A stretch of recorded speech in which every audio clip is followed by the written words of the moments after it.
زرمینہ آپ یہ ارشاد فرمائیے گا کہ جیسا کہ ڈاکٹر صاحبہ نے ارشاد فرمایا کہ کون کون سی چیزیں اللہ رب العزت نے ہم پر حرام فرمائی ہیں، ان سے بچنے کا حکم اللہ رب العزت نے عطا فرمایا ہے۔ اب خدا نہ خواستہ اللہ نہ کرے کسی نے کوئی ایسا عمل کر لیا ہے تو اس کے کیا نقصانات ہیں، یا اگر جب ہم اس سے بچنے کی کوشش کرتے ہیں یا خدا نہ خواستہ کوئی اس پر عمل کر لیتا ہے اس غیر ارادی طور پر، کیا نقصانات ہوتے ہیں زندگی میں، اس کے ارشاد فرمائیے گا۔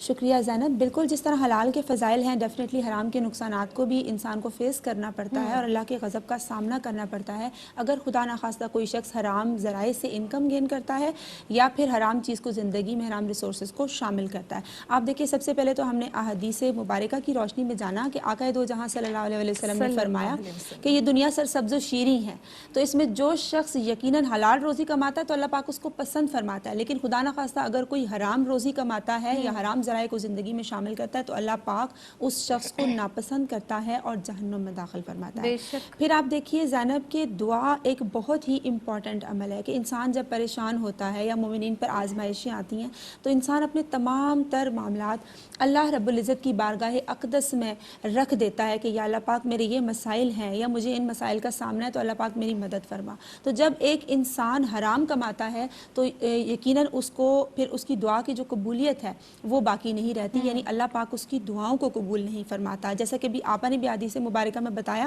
حدیث مبارکہ کی روشنی میں، کہ اس شخص پر ساری کنڈیشنز ایسی تھیں کہ اس کا گرد و غبار والا اس کا لباس تھا، اس کے بال جو ہے مٹی میں جکڑے ہوئے تھے، سب کچھ تھا، ساری کنڈیشنز زینب ایسی تھیں جس میں دعا قبول ہوتی ہے، لیکن چونکہ اس کے سورس آف انکم یا اس کے جو لباس پہن رکھا تھا وہ حرام تھا، دیٹس وائی پھر اللہ پاک اس کی دعاؤں کو قبول نہیں فرماتا ہے۔ پھر ہم دیکھیے اللہ تعالیٰ اور اس کے حبیب حضرت محمد مصطفیٰ صلی اللہ علیہ وآلہ وسلم سب سے بڑھ کر اس شخص سے ناراض ہو جاتے ہیں جس کا سورس آف انکم یا جو اس کی زندگی میں خدا نخواستہ حرام شامل ہو، ناجائز طریقے شامل ہو، رشتوں کے اندر کچھ ایسا شامل ہو جو حرام ہو، تو اللہ پاک اس کو ناپسند فرماتے ہیں اور اس سے ناراض ہو جاتے ہیں۔ پھر وہ شخص کنات کی دولت سے محروم ہو جاتا ہے، وہ اللہ تعالیٰ کا شکر ادا کرتا ہے تو اللہ پاک اس شکر کو قبول نہیں فرماتے ہیں، وہ عبادات کرتا ہے، حج کرتا ہے، لیکن اگر اس کا سورس آف انکم حرام ہے تو اللہ پاک ان عبادات کو بھی قبول نہیں فرماتا ہے۔ حضرت عبداللہ بن ابن مسعود اور اس کے علاوہ حضرت امام احمد بن حنبل رحمۃ اللہ تعالیٰ علیہ نے اس احادیث مبارکہ کو نقل کیا ہے کہ جب کوئی شخص حرام مال میں سے صدقہ کرتا ہے تو اللہ پاک اس کو قبول نہیں فرماتا ہے، اور جب وہ اپنی اولاد پیچھے چھوڑ جاتا ہے جو اس حرام مال میں سے خرچتی ہے تو جوں اولاد اس حرام مال کو یوز کرتی ہے تو اس کے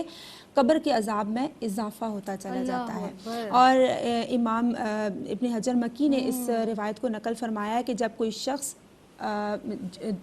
قیامت کے دن بہت ساری نیکیاں لے کر لوگ آئیں گے، لیکن وہ نیکیاں جو ہیں اللہ پاک اڑتی ہوئی دھول کی مانند اڑا دے گا، اور جب لوگوں نے پوچھا کہ اس کی وجہ کیا ہے تو ان کو بتایا جائے گا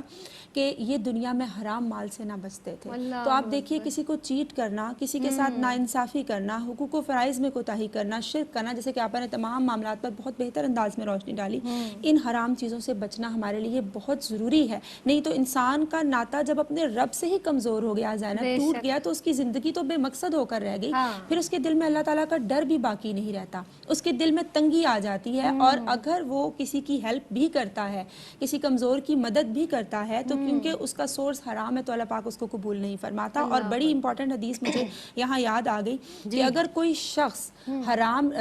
مال سے یا کسی بھی طریقے سے ایک غلام کو آزاد کراتا ہے، اس کے ساتھ صلہ رحمی کا معاملہ برتتا ہے تو اللہ پاک اس کو بھی قبول نہیں فرماتا، یہ عمل اس کے لیے باعث ثواب نہیں ہوتا کیونکہ اس کا سورس کیا تھا، حرام تھا۔ تو اللہ پاک ہم سب کو توفیق عطا فرمائے کہ جتنی حرام کے معاملات ہیں ہم ان کو اپنی زندگی سے ہٹانے کی، دور کرنے کی کوشش کریں۔ اور ایک اور بھی حرام کا اسپیکٹ دیکھیے کہ بہت سارے لوگ یہ شکوہ کرتے نظر آتے ہیں کہ ہماری انکم میں گزارا نہیں ہوتا، حالانکہ بہت زیادہ انکم ہوتی ہے لیکن ان کی زندگی کے معاملات بہتر طور سے نہیں چل رہے ہوتے، کیونکہ وہ کہیں نہ کہیں زینب زندگی میں حرام کو لے کر چلتے ہیں، کچھ نہ کچھ ایسا شامل کرتے ہیں۔ تو اللہ پاک سب کو توفیق عطا فرمائے کہ ان باتوں کو ہم سب سمجھ سکیں اور ان کی روشنی میں اپنی زندگیوں کو گزار سکیں۔ یعنی ایک لقمہ حرام جب آپ کے پیٹ میں جاتا ہے تو وہ آگ کی طرح ہے آپ کے پیٹ میں، نہ آپ کی عبادتیں قبول ہو رہی ہیں، نہ اللہ رب العزت سے آپ کا جو تعلق ہے، جو قرب ہے وہ آپ حاصل کر سکتے ہیں، آپ کی جو تمام نیکیاں ہیں وہ ضائع ہو رہی ہیں